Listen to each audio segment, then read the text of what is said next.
Hello there, Claire. It was just so nice meeting you earlier. I'm glad we had that little chat while the movers were still hauling boxes. I must say, I had a good feeling about you, and our kids being the same age. Oh, that's perfect. They'll probably end up inseparable. You'll see. Thanks, Vanessa. I really appreciate you stopping by earlier. Today was a bit of a whirlwind, but it was nice to meet a neighbor right away. Just so you know, we'll only be here for about a year. Our new house is still being built, so this is a temporary stay until it's finished. Oh, I see. Well, in that case, all the more reason to make sure you're making the right connections. Around here, there's a bit of a rhythm to things. A lot of company families live in the area, you know. People expect a full round of greetings, not just a couple handshakes either. I mean everyone. Yeah, I just finished making my way through the neighborhood a bit ago. It took over an hour, actually. I think your place was the only one where no one was home. Oh, that explains it. I knew you must have been going around. That's good. First impressions mean everything around here. Some people figure it out too late, and it's not pretty. Speaking of impressions, I actually have a little favor to ask. Just something small between neighbors. Okay. So earlier, I noticed that SUV parked in your driveway. You know the one, that gorgeous black four-wheel drive. I hadn't seen it before, so I assumed it must be yours. Yes, that's ours. My husband and I just started using it again this week. Perfect! That's actually just what I needed. I've been planning a little weekend getaway with a few of the other wives. Bit of a retreat. We've done it for years. We always rotate who drives, but this time our usual ride's in the shop. Anyway, when I saw that beautiful SUV sitting there, I just thought, what luck! It's almost like you moved in just for me, Claire. Yeah, I'm sorry, but I don't think we're comfortable lending it out. The insurance only covers household drivers, so it'd be a problem if anything happened. Oh, please, nothing's going to happen. I've been driving longer than some people in this neighborhood have been alive. I'm careful. Besides, you can't seriously think I'm going to wreck it or something. It's not about that. It's just a personal boundary, and we did just meet today, so... That's why you should say yes. You're new, and this would be a great way to show you're open to building trust. Honestly, I'm surprised you'd hesitate over something so minor. I'd really like to get to know everyone, but maybe there's a more comfortable place to start, like taking the kids to the park or coffee sometime. So that's a no on the car? Wow. Okay, I see what this is. You're going to be that kind of neighbor. I don't mean to offend. It's just our family policy. I hope you understand. Do you even know who I am? My husband's the regional sales manager, the man half this street reports to. We've been here for 8 years. We practically built this neighborhood's social order from the ground up. I did hear he was in management when I introduced myself earlier. That's great. Congratulations to him. Oh, don't condescend. This isn't just about a car. Around here, we have a structure. People look to me because they know better, because they respect what my husband has earned. And when I ask for a simple favor, most people know better than to say no. I'm sorry, but that doesn't really change my answer. Well, let me make it simple since you seem to have trouble reading the room. I'll be by Saturday morning around 9. Just have the keys ready and fill the tank, please. I don't have time to deal with an empty tank before a long drive. I won't be handing over the keys, Vanessa. Excuse me? I said no, and I'd really appreciate if you respected that. Unbelievable. You show up out of nowhere, act like this is just any old neighborhood, and immediately start insulting the people who run the place? Let me make something crystal clear. Around here, I am the one people come to. I am the voice, the glue, the one who keeps everything running smoothly. And if you think you're going to come in here, ignore a simple request, and still be treated like an equal, think again. You will let me use that car. You don't have a say in the matter, period. What is the meaning of this, Claire? Where is the car? I told you I was going to use it on Saturday morning. You can't claim ignorance. I am standing in my driveway with 3 other women holding coolers, folding chairs, and enough groceries for a weekend in the woods. And yet the car we'll need to carry it all in, your SUV, is nowhere to be seen. Good morning, Vanessa. Sorry for the confusion, but I had to head into the company headquarters this morning. It came up late last night, so I left pretty early this morning. Excuse me? You took the car? You knew I needed it. And you knew that I had told you that I wasn't going to allow you to use it. Where even is headquarters? It can't possibly be that far. Oh, just come back and hand over the keys like you were supposed to. You don't know where HQ is? It's in the next city over. It takes a little over 90 minutes to get there, depending on traffic. Even if I left right now, you'd still be waiting an hour and a half. Then leave now, get in the car, drive back, and make this right. Or better yet, park the car and take the train like a normal person. I don't think that's a reasonable request. I'm already mid-commute. If it's urgent, it might be faster for you to rent something locally. There are plenty of weekend deals. Are you actually suggesting I rent a car while yours just sits on the freeway doing absolutely nothing for anyone but you? Vanessa, I am actively using the vehicle. It's not just sitting, it's transporting me to a work obligation. Claire, I don't think you understand how things work around here. You just denied a direct request from the person who essentially runs this neighborhood. I'm sorry, but I didn't realize this neighborhood had an official hierarchy. It does have a hierarchy, and I earned my position at the top. I lived here for years. I know everyone. I organize events, smooth over conflicts, make things pleasant, and when someone refuses to cooperate with me, especially a newcomer, it doesn't go unnoticed. I'm not trying to cause conflict, Vanessa. I'm just trying to get to work. Don't try to dress this up as professionalism. You are nothing but an insubordinate little brat. You're not just snubbing me, you're disrespecting everything I've built here. Don't you understand how much people respect me around here? I am the queen bee, the top of the social food chain. Think of me as the neighborhood's first lady. And this is not me being dramatic, I am stating facts. Do you know what happens to people who don't show the first lady a little respect? You don't get invited to the garden parties, or the pool nights, or the wives' holiday brunch. I didn't realize attendance at social functions required giving you access to my vehicle. Oh, you're going to be clever now, are you? Well, here's what's going to happen. You're going to learn, Claire. You're going to learn exactly how far being difficult gets you around here. There's a reason people bring me their problems. There's a reason the wives check in with me before they make major changes to their yards, their childcare, even their husband's career moves. Because I know how things run. I am the glue that keeps the neighborhood and this company together. I'm not here to make waves at the local social scene, Vanessa, but I am also not here to hand over personal property on demand. Now, if you'll excuse me, traffic is moving again, so I need to put my phone down.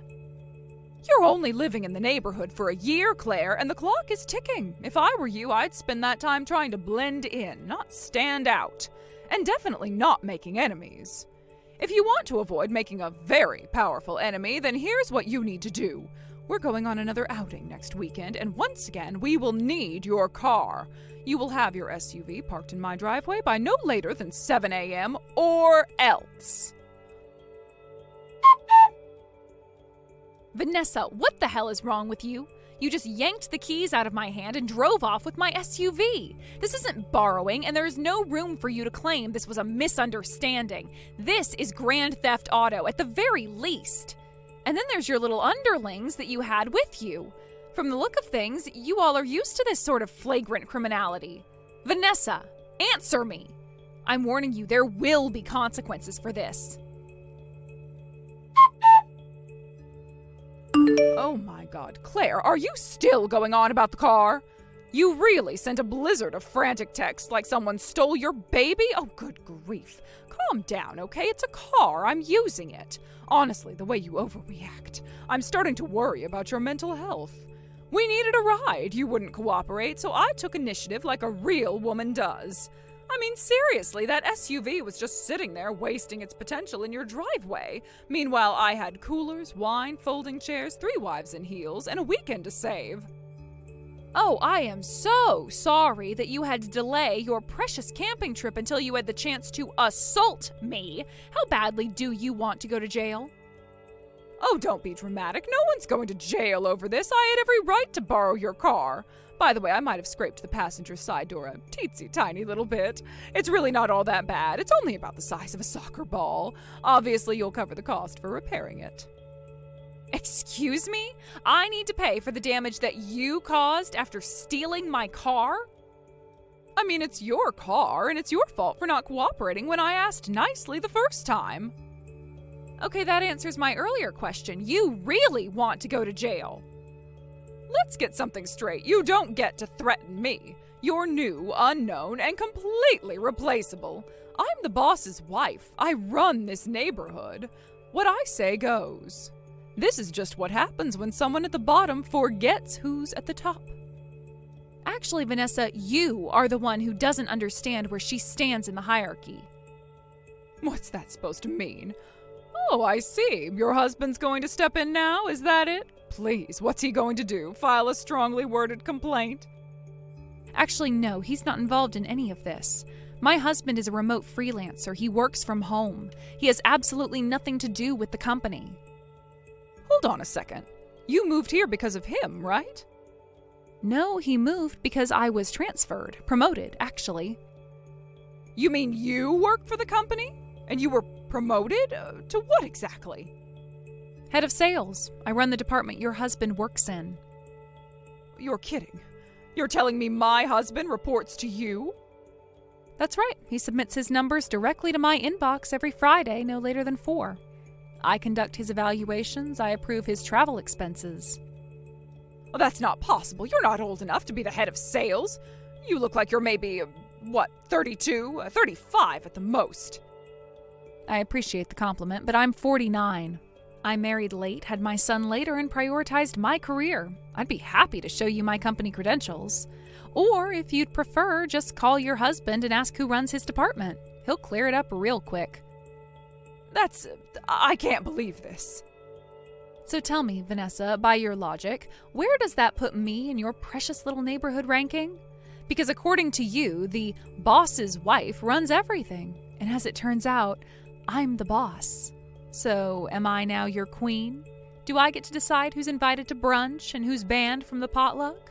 Or does the system only work when it benefits you? That's not what I meant. This isn't about the company. Oh, it absolutely is. You've built your entire identity around a man's job title. You walk around like his signature gives you jurisdiction over everyone on this street. Status isn't gendered. Not every employee is a man. Not every wife is powerless. You assumed I was beneath you. Based on what? My silence? My age? The fact that I didn't grovel? I wasn't trying to say you were beneath me.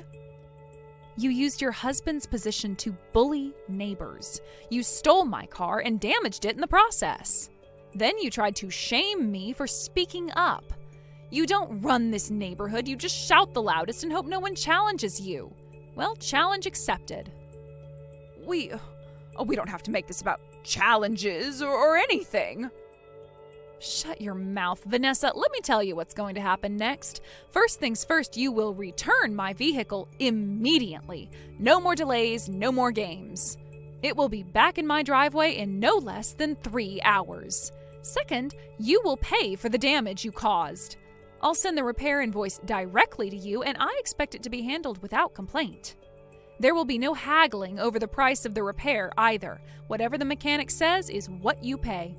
Finally, going forward, you will not contact me again unless it's a dire emergency or relayed through an official company channel. Claire, wait, please. Let's just talk about this, all right? Woman to woman.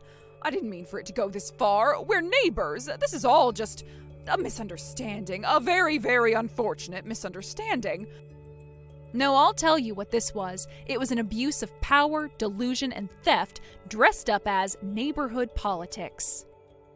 I panicked, okay? I thought you were just an ordinary wife of an ordinary employee. I didn't know who you were. And now you do. I tolerated your behavior out of courtesy, professional, social, and personal. That courtesy is now gone, and it is not coming back anytime soon. Oh, please, Claire, can't we just put this behind us? I'll return the car, I'll clean it, I'll do whatever you need. Just don't escalate this. Well, you should have thought of that before you laid hands on my keys. This was your only warning, Vanessa. You won't get another. Do I make myself clear? Yes, ma'am. Perfectly clear. The next morning, Vanessa's husband came to my door. No attitude, no excuses, just a quiet apology and a folded envelope with the payment for the repairs inside. He told me he hadn't known what his wife was doing, not the bullying, not the manipulation, and certainly not the theft. He said he couldn't forgive her, not after she stole a car and then loaded their kids in the back seat. He filed for divorce and took custody of their children. Vanessa moved back to her parents' house, dragging a suitcase and whatever pride she had left. No one threw her a goodbye party. A few of her closest allies followed suit. Turns out men don't take kindly to their adult wives forming bratty cliques. It's a shame, really. Now that all of them are gone, this neighborhood is actually a pretty nice place. We even started attending local events and getting to know our other non-nuisance neighbors. It'll almost be hard to leave here once our house is finished. Thank you for watching. Please subscribe and hit the like button. See you next time.